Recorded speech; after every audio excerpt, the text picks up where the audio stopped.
In the ongoing conversation about DEI, diversity, equity, and inclusion in the workplace, this person adds the following: race/gender or sexual orientation should never be a determining factor in any decision we make. The left, who supported slavery, still wants racism in society. Oh my God. Yes, the left was the slave owning side back in the day.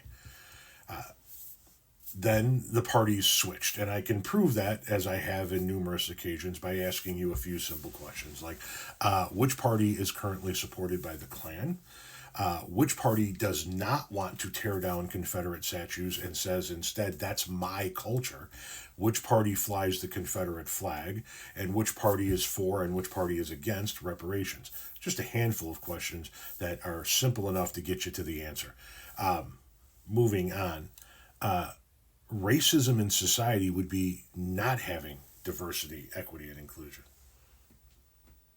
That's the whole fucking point behind diversity, equity, and inclusion, is because racism exists in our society.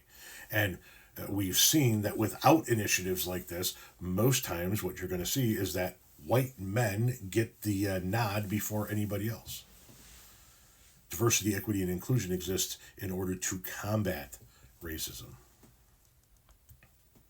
Now, you say the left is the problem when it comes to this, but you started your comment by saying race, gender, or sexual orientation should never be a determining factor in any decision we make.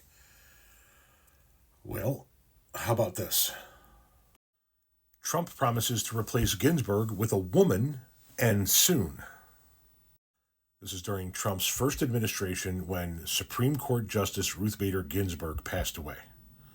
President Donald Trump is promising to put forth a female nominee in the coming week to fill the Supreme Court vacancy created by the death of Justice Ruth Bader Ginsburg, pushing the Republican-controlled Senate to consider the pick without delay. Taking the stage Saturday night at a North Carolina rally to chance of fill that seat, the president said he would nominate his selection despite Democrats' objections. And after conducting what he joked was a very scientific poll of the Fayetteville crowd as to whether supporters wanted a man or a woman, he declared the choice would be a very talented, very brilliant woman.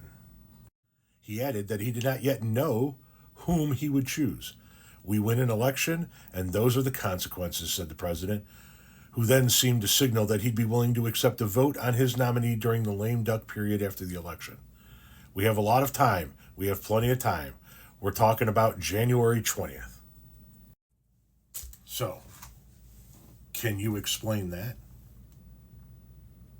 Can you explain how Donald Trump needed his Supreme Court justice? Doesn't know who he's going to pick yet, but he knows he's going to pick a woman. Or is that okay because it's your guy?